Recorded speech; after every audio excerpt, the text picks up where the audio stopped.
আসসালামু আলাইকুম এভরিওয়ান, কেমন আছেন সবাই?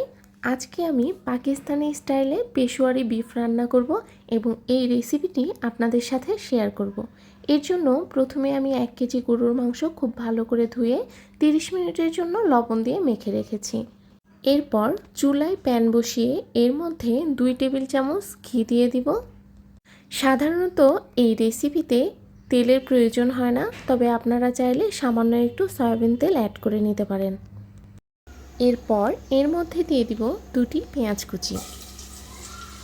এবার পেঁয়াজটি খুব ভালো করে ভেজে নিব। দেখবেন খুব সুন্দর একটা ঘ্রাণ বের হয়েছে। এই পর্যায়ে আমরা কোনো রকম গরম মশলা ব্যবহার করব না। সচরাচর এই রান্নাতে আস্ত আদা রসুন ইউজ করা হয়, কিন্তু আমার বাসায় আস্ত আদা না থাকায় আমি সামান্য পরিমাণ আদা বাটা এখানে দিয়ে দিলাম।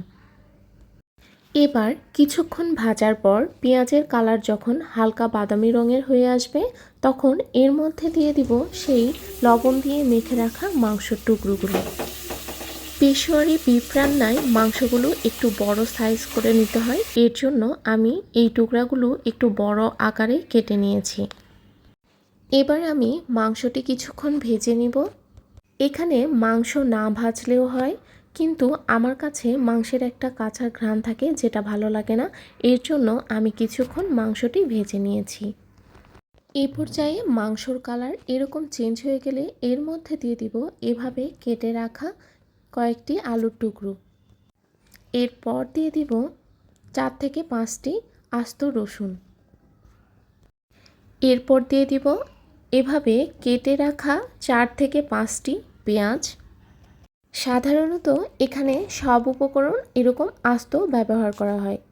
এরপর এখানে দিয়ে দিব 4 থেকে 5টি টমেটো। আপনারা চাইলে টমেটো এভাবে কেটেও দিতে পারেন অথবা আস্ত ব্যবহার করতে পারেন। এরপর দিয়ে দিব 15টির মতো কাঁচামরিচ। যে যেরকম ঝাল খায় সেই অনুযায়ী কম বেশি করে মরিচ ইউজ করতে পারেন। এখানে আমরা কোনো রকম মরিচের গুঁড়া অথবা হলুদের গুঁড়া ব্যবহার করব না।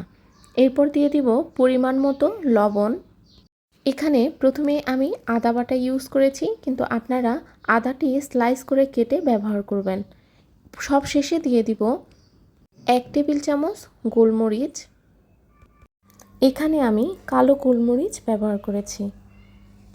সব কিছু দেওয়া হয়ে গেলে এখানে দিয়ে দিব ফুটন্ত গরম পানি।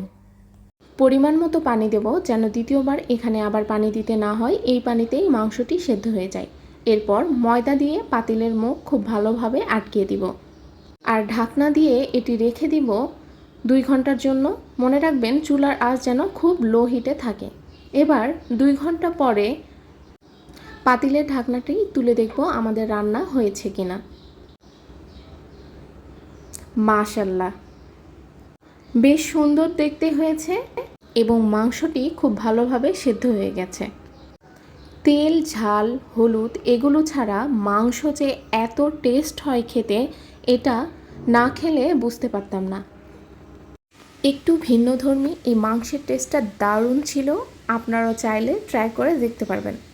সবাই ভালো থাকবেন, সুস্থ থাকবেন। আল্লাহ হাফেজ।